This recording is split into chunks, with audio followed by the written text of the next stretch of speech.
It just means that you believe some shit that's not real. Yeah. Right. So your perspective is not the truth. Mhm. It's not actually how it is.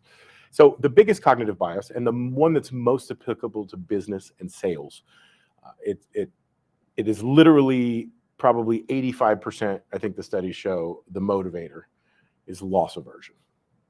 Loss aversion, like okay. Loss aversion meaning, okay, I'm going to go deep for a second, but then I'm going to bring it down to layman's terms. So there's something called the omission bias. Okay.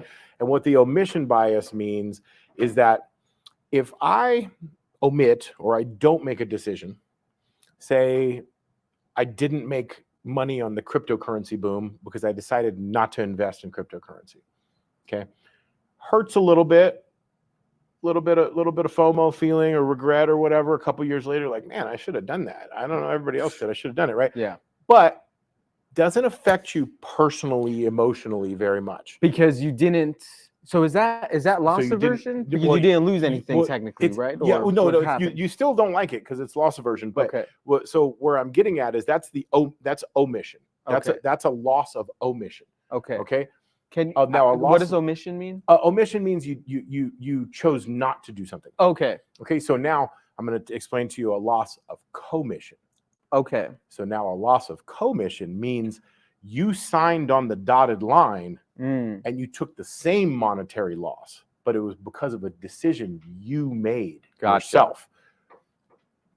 This is what everybody is avoiding like the plague. Because this is what you lose your job over it, you lose your business over it. Your spouse looks at you like you're an idiot, because you made a decision that cost the family money. Your peer group at your job, like you said, you decided to co-sign the software that was going to do all these things, and then it didn't do anything, and you just lost the money. Yeah.